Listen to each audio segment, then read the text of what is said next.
Subject selection, जो कि एक पेरेंट, टीचर, स्टूडेंट, एक एजुकेशन इंस्टीट्यूट के लिए बहुत इंपॉर्टेंट होता है कि सब्जेक्ट सिलेक्शन किस तरीके से करना चाहिए। जैसे कि मैं कई वीडियोस में बात करता रहता हूँ कि सब्जेक्ट सिलेक्शन के लिए आज जो तरीका है वो ये है कि यदि मैं एक स्टूडेंट हूँ तो मैं अपने सोचता हूँ कि मैं, मेरा दोस्त जो है सब्जेक्ट ले रहा है, मैं वो ले लेता हूँ, या कई बार हम सोचते हैं कि हमारे पेरेंट्स जो बोलते हैं वो सब्जेक्ट ले लेते हैं।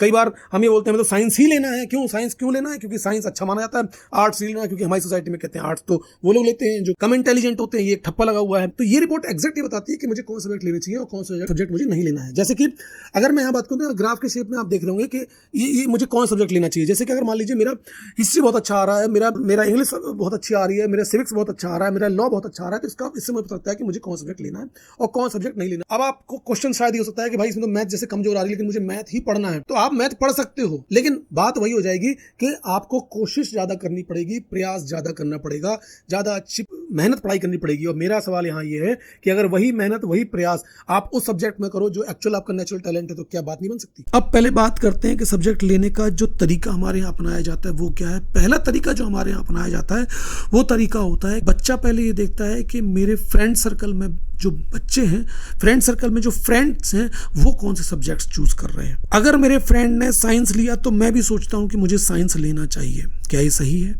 अक्सर बच्चों को जो सुनाई दे जाता है, बता दिया जाता है, तो वो बच्चे उस सब्जेक्ट को चूज कर, अपनी तरफ नहीं देखते कि मैं किस चीज के लिए बना हूं। अब मैं किस चीज के लिए बना हूं, उस पर भी मैं बच्चे के ऊपर एक पॉइंट बताता हूं।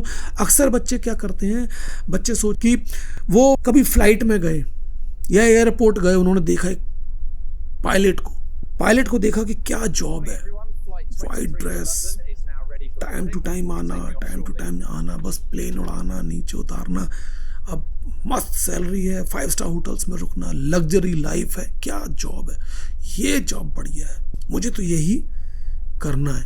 लेकिन एक्चुअल टेस्ट देने जब वो बच्चा गया तब वो फेल हो गया। क्यों? ऐसा नहीं वो चाहता नहीं था, वो चाहता था, पढ़ाई भी उसने की, लेकिन वो मेंटली फिट नहीं है उस चीज के लिए। आप सर्च कीजिएगा, उसमें बहुत सारी चीजें आती है कि क्या क्या कौन टेस्ट होते हैं, वो आपको पता चल जाएगा।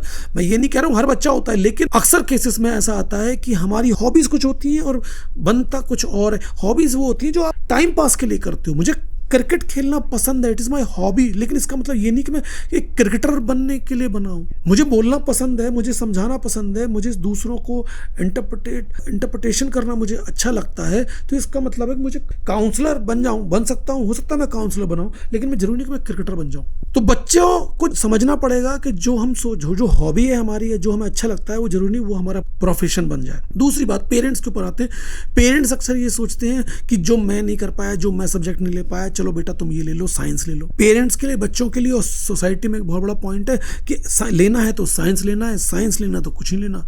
आर्ट तो वो लेते हैं जो बहुत गधे होते हैं, गधे बच्चे होते हैं, या जिनको पढ़ने लिखने में इंटरेस्ट नहीं होता, जिनके मार्क्स कम आते हैं, या जिनको कुछ करना नहीं है, वो लेते हैं आर्ट्स। आर्ट्स से तो कुछ बनता ही नहीं है। आपको ही पता है, मुझे भी पता है कि सबसे ज्यादा करियर ऑप्शंस अगर निकल के आते हैं तो आर्ट्स में निकल के आते हैं। सबसे ज्यादा चॉइसेस होती हैं तो आर्ट्स में होती हैं।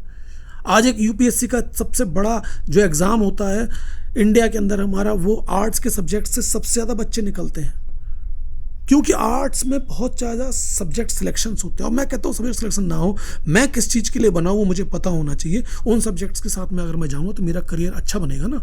तीसरा सब्जेक्ट सिलेक्शन करने का जो तरीका होता है वो ये होता है कि हम आसपास के रिलेटिव्स में देखते हैं, रिश्तेदारों में देखते हैं, फ्रेंड सर्कल में देखते हैं कि फलाने बच्चे ने इंजीनियरिंग की थी, आईआईटी में निकल गया, डॉक्टर बन गया है, तो मेरे बच्चे के लिए भी डॉक्टर या इंजीनियरिंग अच्छी है। जरूरी है कि आपके बच्चे डॉक्टर इंजीनियर। अभी रिसेंटली मैं एक केस में एक ऐसे बच्चे की काउंसलिंग करके आया जो बच्चा पिछले 3 साल से मेडिकल की तैयारी कर रहा था कोटा की में। 3 साल से कोटा में तैयारी करने के बाद वो आया, उसने अपनी काउंसलिंग कराई, और आपको जान के शायद ताज्जुब होगा कि उसके 8 सब्जेक्ट निकल के आए, और उसकी जो डायरेक्शन निकल के आई वो लॉ, मीडिया जैसी फील्ड निकल के आई, जो 8 सब्जेक्ट से होके जाती। मैं ये नहीं कह रहा हूँ साइंस होके नहीं जाती, लेकिन वो साइंस के लिए बना ही नहीं था उसका, वो 8 सब्जेक्ट के लिए था, लेकिन आर्ट्स लिया ही नहीं उसने। अब आप मुझे बताइए, हमारी गाड़ी में रिवर्स गियर होता है, रिवर्स गियर लगाते हैं, हम गाड़ी को बैक ले आते हैं। हमारे करियर में हमारा समय जो निकल गया उसमें रिवर्स गियर होता है।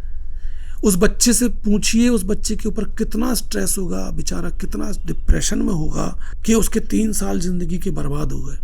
आज उसके साथ के बच्चे 3 साल में कहां से कहां पहुंच गए होंगे और वो बच्चा कहां पर है।